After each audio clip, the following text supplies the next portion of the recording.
Welcome to this tutorial about different forms of marketing. Okay, let me go to the next slide.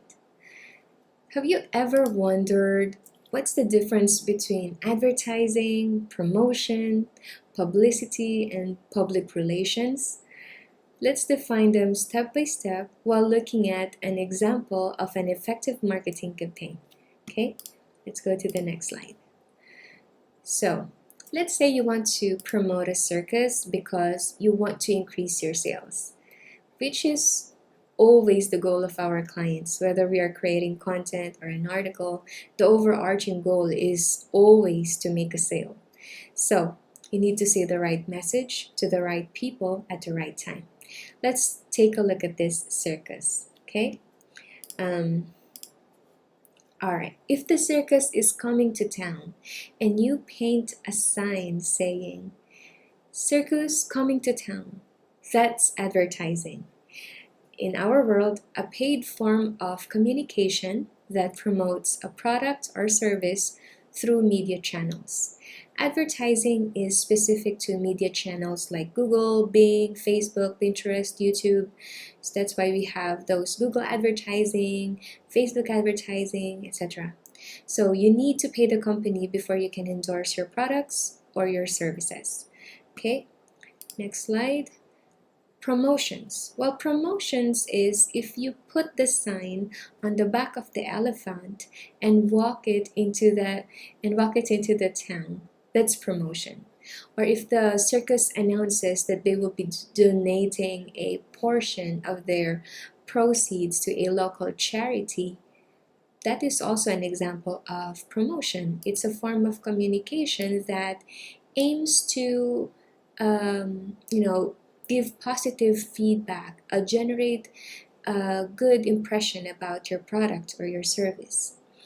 Every social media post on your Facebook page is a non-paid promotion. Okay, next slide. Publicity. While advertising and sales focus on promoting a specific product or service, publicity and public relations are more focused on building brand and awareness, and also fostering positive relationships with customers and other fellow brands. So in this scenario, a circus was coming to town and wanted to generate buzz for their event. Rather than simply, advertising the event, they decided to take an elephant and walk it through the mayor's office. This unexpected attention-grabbing event can generate a huge publicity, a huge amount of publicity and excitement for the upcoming circus. So this illustrates how creative and unconventional tactics can be used to generate buzz and create lasting impression on your potential customers. So let's go to the next slide. Promotions. If the mayor, here. If the mayor loves about the elephant's surprise visit and shares the story, and the avid fans of Mayor will share this story, and it will get viral. That's public relations, or what we call PR. PR is about controlling the narrative and creating a positive image. Okay?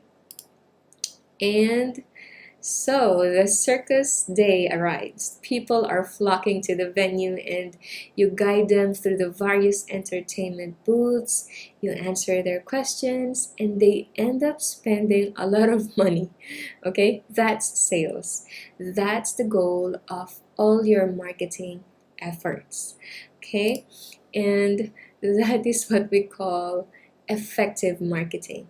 If you plan the whole thing, that's marketing, and that is an effective marketing because you generated a lot of sales. But let's not forget the bigger picture. You orchestrated all these elements: advertising, promotions, publicity, public relations. It means you are executing a marketing strategy. You've created a journey for your customers from not knowing about the circus to eagerly waiting to be part of it. That's the power of marketing. Okay, And if your neighbor saw that advertising, in our example, your neighbor Mike saw the advertising, the promotion, the publicity, the public relations, he saw the mayor laughing, right? And so he decided to go to the circus. That's because your marketing efforts indoctrinated him. Marketing is essentially the strategy that we use for getting your ideal target market to know you, like you, and trust you enough to become a customer. And all the methods we talked about, those are tactics, marketing tactics. They contribute to the overall strategy that indoctrinate your target audience. Like our imaginary neighbor Mike, who decided to go to the circus, right? So to wrap things up, marketing is not a one-size-fits-all endeavor.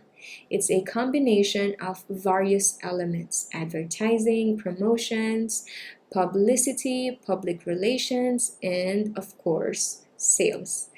That that those elements, if you are able to work in harmony and you are able to guide your customer on a journey from ignorance to decision making, that is what an effective social media marketer can do. Understanding the multifaceted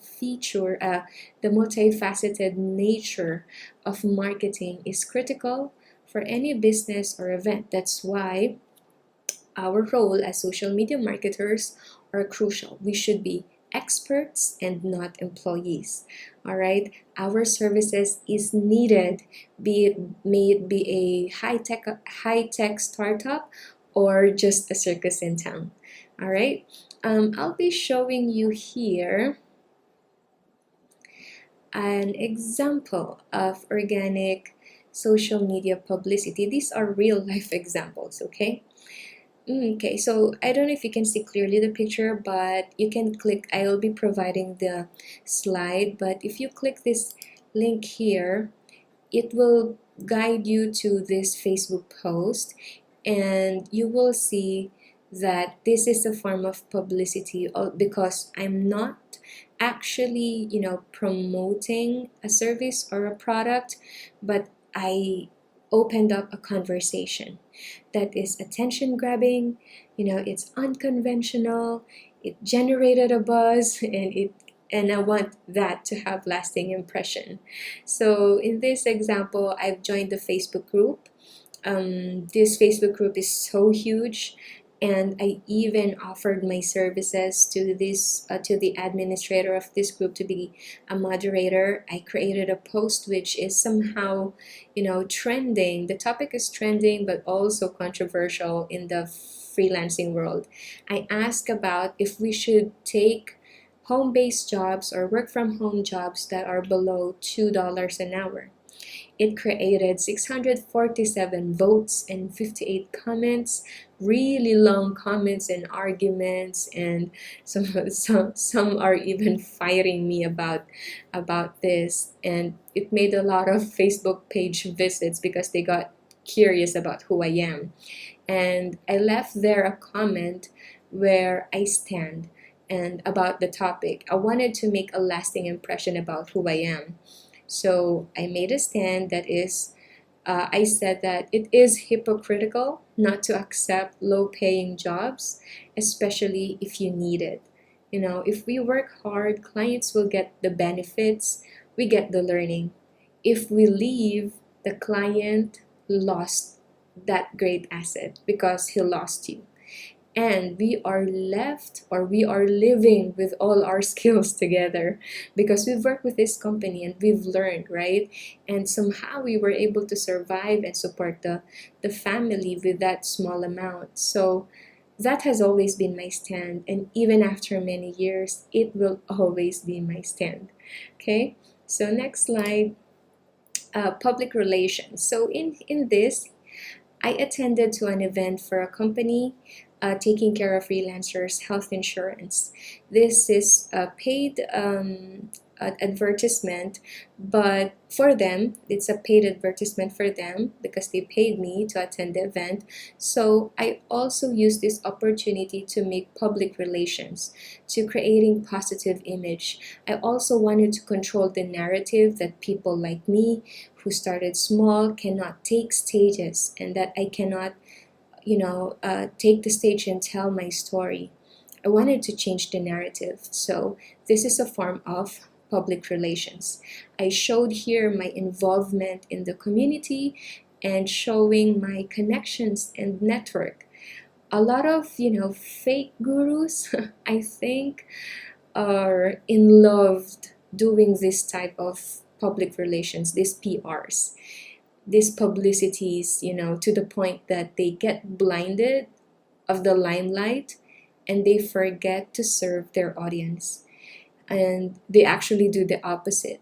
They want the audience to serve them, which I believe can work for a time, but it won't give you a lasting and meaningful brand that can stand to the test of time.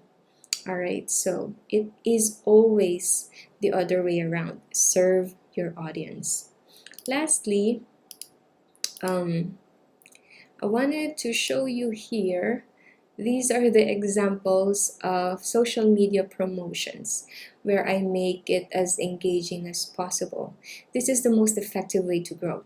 Serve the audience and give the content they can relate to. As you can see, these are just a few of the examples. I actually have more than 50 posts in this Facebook group as I grow my page. For this post, it created 216 likes, 126 comments, and for this one it generated, how many, I can see that, okay, 349 likes and 87 comments. So these are just a few of the posts that I've been creating. So it is always important to do social media promotions. As you can see, I did not do any advertising because I'm a startup, and I believe that if I can nail organic social media marketing, I can easily nail paid advertisement. But if you cannot create an organic campaign that goes viral or that gets lots of attraction, I don't think you will be able to create a powerful advertisement, because what we do is we create organic post first. Once it gets attraction, then that's the time that you ramp it up and put your money to Uncle Google's pocket and promote your website or promote whatever event that you'll be doing. And then you can also put into the pocket of Mark Zuckerberg and promote your events or pages to Facebook. But if you can work on organic, that is a very powerful skill. That's why I do not need to do paid advertising, because I can work in organic social media marketing. That's the end of this tutorial.